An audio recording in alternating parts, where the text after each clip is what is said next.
trade deadline. It'll be over the summer. He is revamping that defense because they need it. And he's got 23 mil. Well, now less, I guess, because of Miller, right? Minus what is he making? 8. I don't even What's know. Miller even make? 9. All right, so he's I don't think any of us cared. Yeah. We've so much cap I space. think that's the beautiful thing. I felt like Miller being back on the ice, it feels like he just came back and I'm excited when he's out on the ice, but you're not like learning a player's new tendencies. Like you knew exactly what you were getting, and he's been on brand for 2 games. I love that. Yeah, he's the one player that you knew you could acquire him, and you could plug him right in. Like he's gonna be an instant fix, and I think that's why he was so important for this team to acquire. And again, going back to the price, I think it was such a fair price. 8 mil, by the way. More than a fair price. 8 mil is the price. Yep. There's a lot of people talking plenty about 8 mil. Like the cap is not going up. The reports over the weekend were that the cap in 3 years is going to be up to 117 million. Yeah, somewhere around there. That means the rate of so one thing though that people are overlooking is that means like Jack Eichel's up, I think next year or the year after, he's going to make bank on that next deal, right? Like the player contracts everything's going to raise up. How much a max deal is, how much an 8-year deal is, how much 7-year deal is. But Miller's locked into this. So I also think that's why like the value doesn't concern me. In 5 years from now, all right, even if he falls off and he's a 60-point player, 8 mil compared to 120 mil in the cap, right? And at that point, Panarin's off the books. And guess what? You'll probably have other studs because that's the way New York works. That's not like, I don't know. I feel like once I talked to Johnny about it, I talked to Mike about it. Like, I just feel like as much as the letter was great and the rebuild and the vision was great, and I like that Drury's kind of kept that by drafting well, like Fortescue, Perreault. I also think, when is there ever a time that this team doesn't bring in the talent they want? Ari Grande, Mike. Oh, God.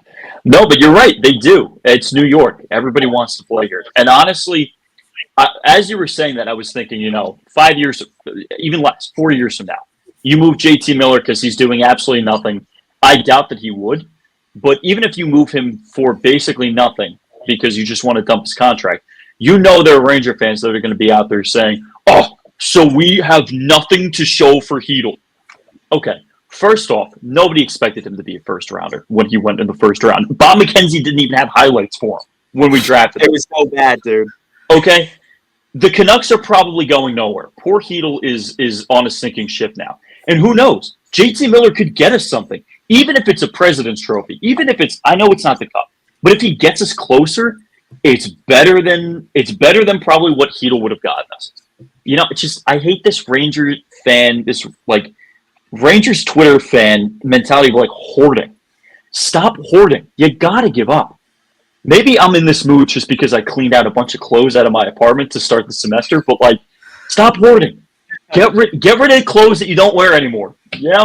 So now, friend of the pod, Avery Zaretsky was saying the same thing, and Mike and I, we've all here agreed and disagreed with some of it. Everyone's got their own opinions, and I feel like it's hard to really subscribe to one person. There's a lot of different, especially this year, there's been a lot of topics to agree on and disagree on. But I agree, in the sense of this is a positive move right now.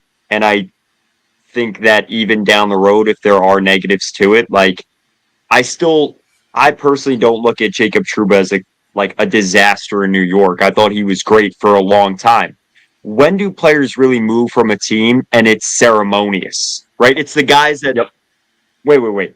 I say this. I was about to say the guys that are in the rafters. Leach got completely disrespected by the organization.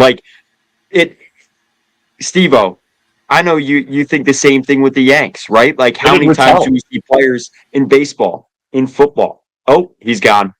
Oh, we lost Steve-O. I think his laptop died. All right, Mike, so it's up to me and you. Yeah, I think I think overall it's I even pitched that over to Steve-O too. Oh, I got to give Steve-O a little bit of credit. He did in our private chat say that he was ready to wrap up. Yeah, I don't know. I just think that I don't even remember what I was saying. No, we're talking about, at the end of guys' careers. It's never ceremony, man. It's rarely even. Listen, as much as it pained me, I'll admit, listen, I'm a man. It takes a lot for me to cry. I was curled up in a ball holding his sweater crying when the Rangers released him. Henrik Lundqvist almost played for the Washington Capitals. Yeah. Like, this happens all the time. It's a You're business. getting the prime of the guy's career. And Exactly. Johnny talks about this all the time, like really like that 23 to 27 range. Above that, you have a good years in you if you're like a star, man. And that's also why Miller, I feel like he has the intangibles and that the star power, like at least the production value, where it's like if he's 34 and he's still kicking, I'm not concerned. 80 points, great. So, and I doubt that he's going to fall off like Zibanejad did. And hell, he might even reignite Zibanejad. Who knows? Good Lord. I don't know if anybody saw that one coming.